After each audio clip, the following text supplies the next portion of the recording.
Salut peuple de Dieu, recevez les salutations de l'équipe World in Action et de Yahweh Worshippers Mission. Je suis la servante Bénédicte. Nous sommes à partie 3 du même sujet, 14 réalités que la majorité ou la plupart des hommes avec grand H ignorent concernant le Sauveur du monde. Et nous avons traité dans les deux autres parties jusqu'à 9. Maintenant, nous allons voir partie 10. Je vais encore vous choquer. Contrairement à ce qu'on nous a toujours appris et ce qu'on a vu dans les films et tout, le Christ n'est pas blanc. C'est important, d'autant plus que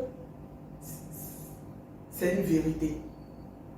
Vous avez compris. Nous sommes des gardiens de la vérité. Ce n'est pas qu'il y a un impact, ça a un impact sur notre croyance ou sur le fait d'être sauvé ou la vie éternelle. Non, non, non, sur son action pour nous. Ça n'a pas d'impact. Mais il est important qu'on sache la vérité, qu'on rétablisse la vérité parce qu'on a été longtemps manipulé, la vérité a été falsifiée. Vous avez compris. Je ne sais pas pourquoi est-ce que ces personnes-là qui l'ont fait, mais tout ce que je sais, c'est qu'aujourd'hui, par la grâce de Dieu, nous avons reçu la révélation. Nous avons compris. Donc, ne vous fermez pas, comme je vous l'ai dit dans les vidéos précédentes, ouvrez vos cœurs et recevez la vérité avec l'appui du Saint-Esprit. Voilà. Lisez Révélation chapitre 1, verset 15 et Daniel chapitre 10, verset 6. Vous allez comprendre que le Christ n'est pas blanc, il est plutôt noir. Tout ce qui n'est pas blanc est noir. Tout ce qui n'est pas blanc, qui est au milieu, est noir. Marron, rouge, vert, tout ça c'est noir. Vous avez compris. Et très souvent, lorsque la Bible parle de un métal ou le bronze qui a été brûlé dans le feu, il se réfère à noir. Lorsqu'il parle du saphir, il se réfère à noir. Lorsqu'il dit que la peau a été brûlée au soleil, du moins elle se réfère à noir, parce qu'on parle de la Bible. Vous avez compris. C'est d'autres façons, d'autres mots pour identifier la couleur noire, la race noire. Ok? L'Israël biblique, je dis bien l'Israël biblique, les Juifs bibliques, c'est-à-dire les descendants directs de Jacob sont tous des Noirs, y compris Abraham et Isaac et Jacob lui-même. Nous avons des références. D'accord? La Mésopotamie d'hier et aujourd'hui Irak. Et lorsque les archéologues ont fait des recherches, ils ont ressorti les plus vieux os et ils se sont rendus compte après, études, ils ont compris que ces eaux-là appartenaient aux eaux noires. Ce qui a déduit que la Mésopotamie était habitée par les Noirs. D'où, Babylone avec le roi Nebuchadnezzar. Ils étaient tous les Noirs. Or, notre père dans la foi, Abraham, vient de là. Vient de la Mésopotamie, d'un village ou d'une ville, je ne sais pas qu'on appelle Ur. Vous avez compris. Donc ça veut dire que scientifiquement parlant aussi, ça a été prouvé. Avec les versets bibliques, les scientifiques ont prouvé que justement, les enfants d'Israël étaient des Noirs parce qu'ils sont la descendance d'Abraham et de Jacob, qui étaient noirs. Vous avez compris. Et lorsque vous, vous rappelez de ce que la science dit, de ce slogan-là, l'Afrique, le berceau de l'humanité. Pourquoi est-ce que la science dit que l'Afrique est le berceau de l'humanité? C'est tout simplement parce que les plus vieux os ont été retrouvés en Afrique et c'était des os noirs. Ce qui conclut que les premiers hommes, Adam et Ève, étaient des noirs. Donc ça veut dire que la race noire a été le commencement de la création.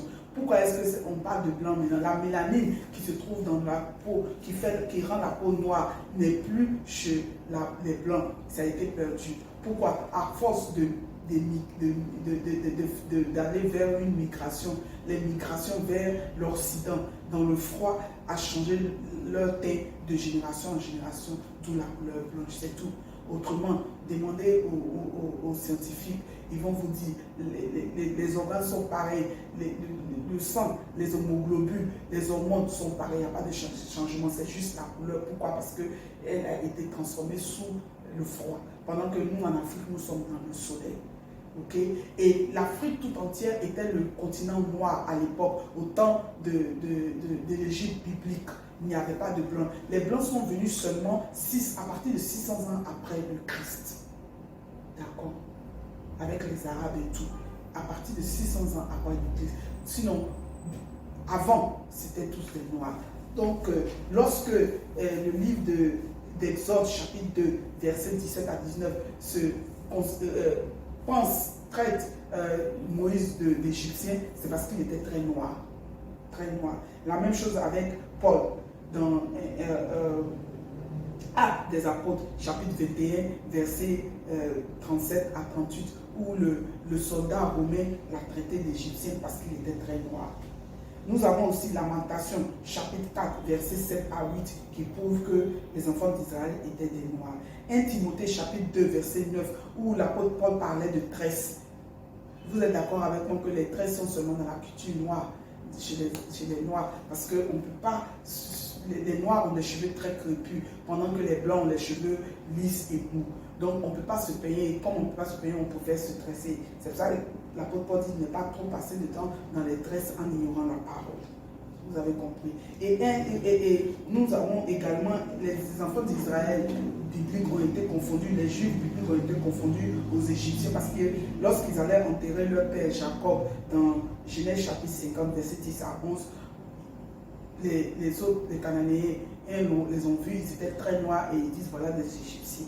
Parce qu'à l'époque, c'est vraiment cette couleur-là, très très noire, comme les Sénégalais, comme nos frères Ghanéens, mes frères Ghanéens, que les Égyptiens avaient. Parce qu'ils étaient tous noirs. Et un élément révélateur, c'est Psaume des Psaumes, Cantique des Cantiques du moins, Cantique des Cantiques.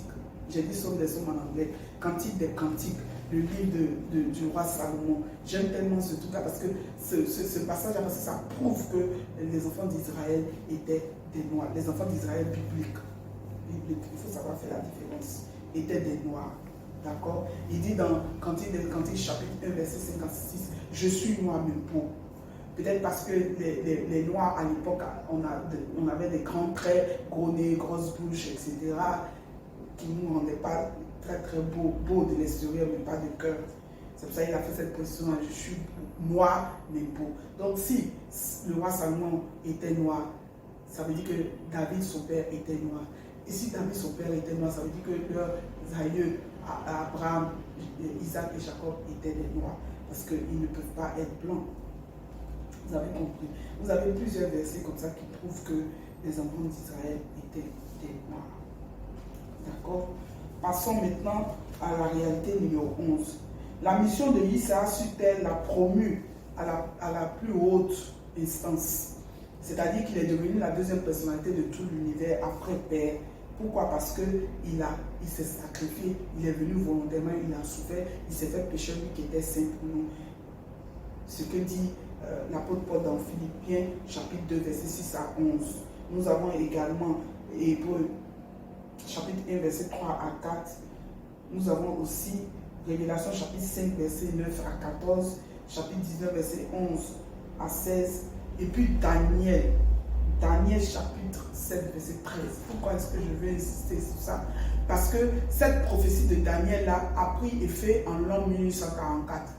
Si vous avez entendu parler de l'église du 7e jour des Adventistes, c'est-à-dire qu'à l'époque, dans cette période 1840, ils étaient tous protestants avec les John Wesley.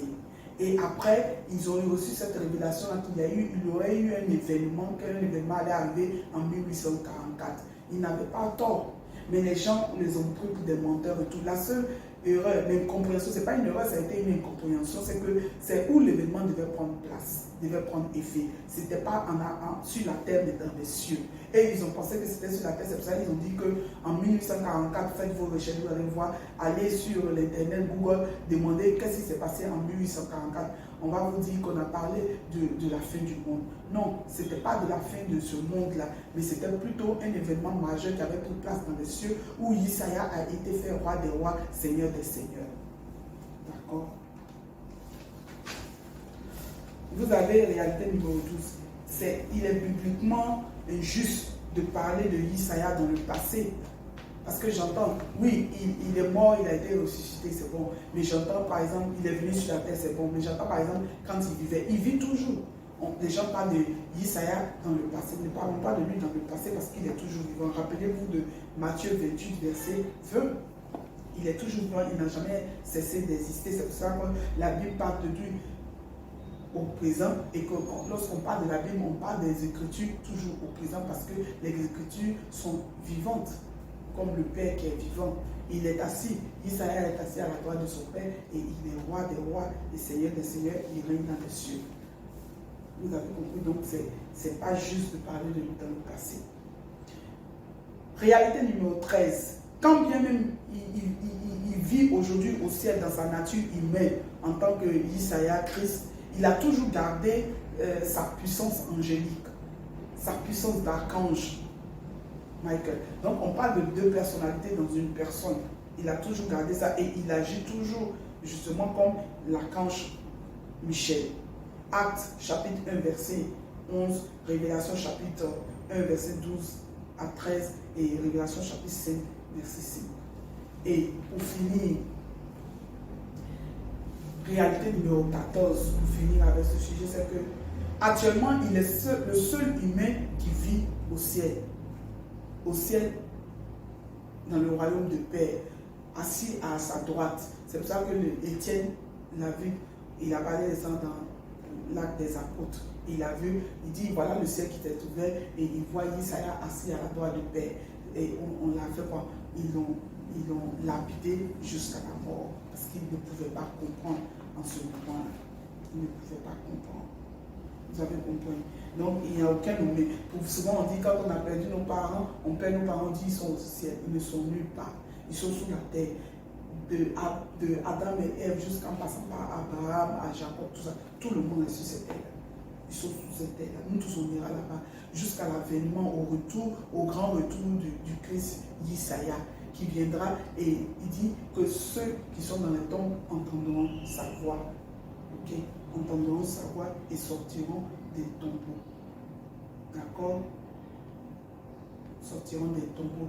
Jean chapitre 4 et Jean chapitre 5.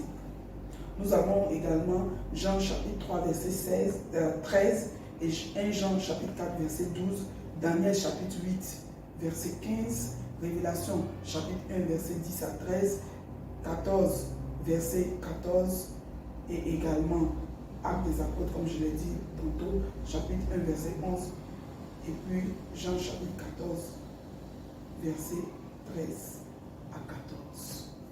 Je crois que vous avez compris. Maintenant, vous connaissez l'identité du Père. Je ne suis pas en train de... Je ne sais pas parce qu'il est noir qu'il doit avoir des problèmes. Non, non, non, non, non.